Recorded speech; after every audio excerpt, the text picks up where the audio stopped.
परिषद पंचायत समितीच्या निवडणुकीमध्ये आलेले हातात निकाल 7 पैकी 5 त्या ठिकाणी आम्हाला यश आलं आणि 16 पैकी 8 पंचायत समितीमध्ये पंढरपूर तालुक्यामध्ये यश आलं।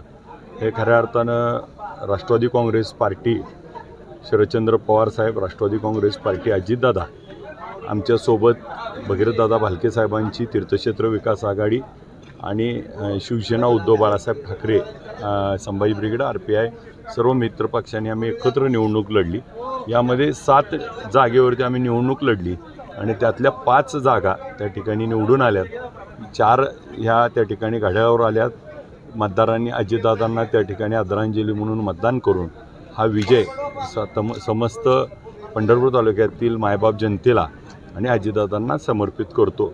8 त्या ठिकाणी पंचायत समिती आल्यात। आत्तापर्यंतच्या इतिहासात आम्हाला तिथपर्यंत पोहोचता आलं नव्हतं, ते आम्ही एकत्रितरित्या लढल्यामुळं। आमच्यासोबत मनसे आहे, दिलीप बापू धोत्रे साहेब, आमचे सहकारी अनिलजी सावंत साहेब आणि आम्ही चौघांनी मिळून, नागेश काका भोसले असतील, आम्ही सर्वांनी मिळून पंढरपूर त्या ठिकाणी एकहाती सत्ता मिळवण्याच्या दिशेनं आम्ही लढलो। काही जागा आमच्या थोड्या मार्कांनी गेल्या आणि काही ठिकाणी उमेदवारी अर्ज पाठीमागे घेण्यामुळे त्या ठिकाणी कुठंतरी अडचणी आल्या, नाहीतर आम्हाला एकहाती त्या ठिकाणी 10पेक्षा जास्त जागा पंचायत समितीमध्ये निवडून येतील अशी परिस्थिती होती। काही ठिकाणी थोडे अर्ज राहिल्यामुळं आम्हाला थोडा फटका बसला। या निवडणुकीमध्ये जे अहोरात्र कष्ट केलेले आमचे सहकारी सर्व होते आणि जे उमेदवार जीवाच्या निशी त्या ठिकाणी प्रयत्नानिशी उभा राहिले त्या सर्वांचं त्या ठिकाणी अभिनंदन करतो। आणि या निवडणुकीत आपण एक बघितलं असेल तर त्या ठिकाणी बाहेरून आलेले उमेदवार दुसऱ्या पक्षातून या पक्षात आलेले त्या ठिकाणी स्वीकारले गेले नाहीत। हा देखील यातला एक गमक म्हणून बघता येईल। माढा तालुक्यामध्ये खरं तर मी विधानसभेला त्या ठिकाणी निवडून आलो। त्यापूर्वी माझी त्या गावात पार्टी नव्हती, आज एक ग्रामपंचायत नाही, तरी देखील यामध्ये आम्ही निवडणूक लढलो। पहिलीच त्या ठिकाणी निवडणूक होती।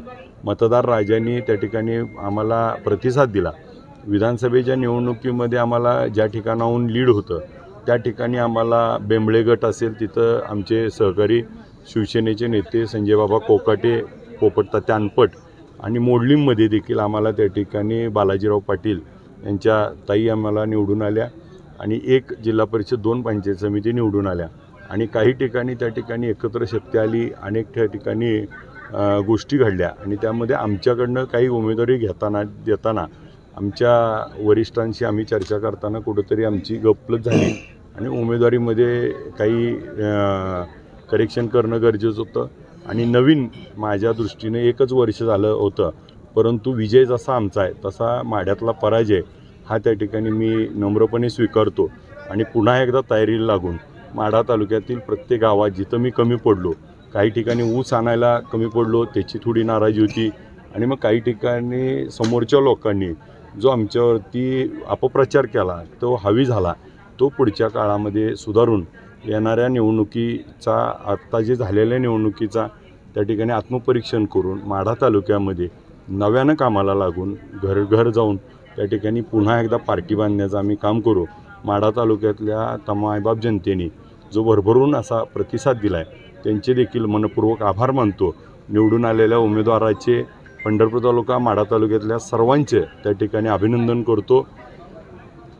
पंढरपूरमध्ये तिकडे पराभव निश्चित असं एक गणित असतं, त्याबद्दल काय सांगता? मी आपल्याला निवडणुकीमध्ये प्रचारात देखील सांगितलं होतं, पालकमंत्री महोदय आपसुकनी माणूस तुमच्याकडे आला आहे, त्यामुळे त्या ठिकाणी जिथं पालकमंत्री महोदय सभा झाल्या, कर्कमोजा वाजा जाता त्या ठिकाणचे उमेदवार आमचे निवडून आलेत।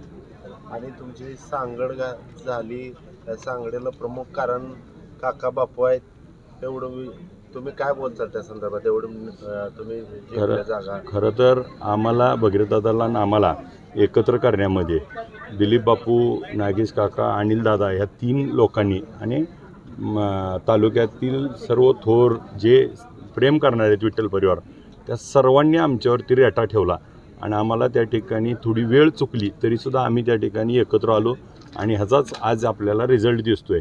अजून थोडं आम्ही लवकर झालो असतो तर अजून चांगला रिझल्ट आला असता। देर आहे दुरुस्त आहे।